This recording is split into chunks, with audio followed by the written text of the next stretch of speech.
Acts chapter 12, Amplified Bible. Peter's arrest and escape. Now at that time Herod Agrippa, the king of the Jews, arrested some who belonged to the church, intending to harm them. And he had James, the brother of John, put to death with a sword. And when he saw that it pleased the Jews, he proceeded to have Peter arrested as well. This was during the days of unleavened bread, the Passover week. When he had seized Peter, he put him in prison, turning him over to 4 squads of soldiers, of 4 each, to guard him in rotation throughout the night, planning after the Passover to bring him out before the people for execution. So Peter was kept in prison, but fervent and persistent prayer for him was being made to God by the church. The very night before Herod was to bring him forward, Peter was sleeping between 2 soldiers, bound with 2 chains, and sentries were in front of the door guarding the prison. Suddenly an angel of the Lord appeared beside him, and a light shone in the cell. The angel struck Peter's side and awakened him, saying, "Get up quickly." And the chains fell off his hands. And the angel said to him, "Prepare yourself and strap on your sandals to get ready for whatever may happen." And he did so. Then the angel told him, "Put on your robe and follow me." And Peter went out following the angel. He did not realize that what was being done by the angel was real, but thought he was seeing a vision. And when they had passed the first guard and the second, they came to the iron gate that leads into the city.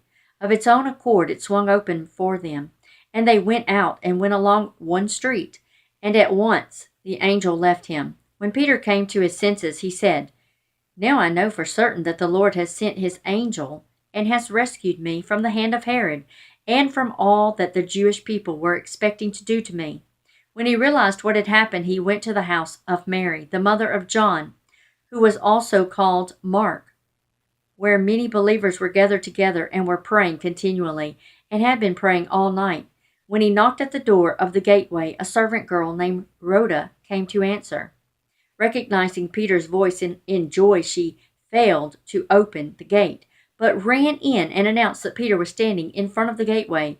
They said to her, "You are out of your mind." But she kept insisting that it was so, and they kept saying, "It is his angel." But meanwhile Peter continued knocking, and when they opened the door and saw him, they were completely amazed. But motioning to them with his hand to be quiet and listen, he described how the Lord had led him out of the prison, and he said, "Report these things to James, the brothers and sisters." Then he left and went to another place. Now when day came, there was no small disturbance among the soldiers over what had become of Peter. When Herod searched for him and could not find him, he interrogated the guards and commanded that they be led away to execution. Then he went down from Judea to Caesarea and spent some time there. Death of Herod. Now Herod Agrippa was extremely angry with the people of Tyre and Sidon, and their delegates came to him in a united group, and after persuading Blastus, the king's chamberlain, to support their cause, they asked for peace, because their country was fed by imports and grains of other goods from the king's country. On an appointed day, Herod dressed himself in his royal robes, sat at his throne, tribunal, rostrum, and began delivering a speech to the people.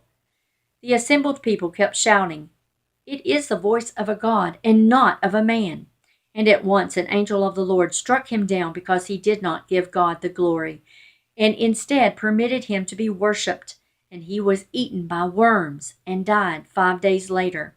But the word of the Lord, the good news about salvation through Christ, continued to grow and spread increasingly in effectiveness.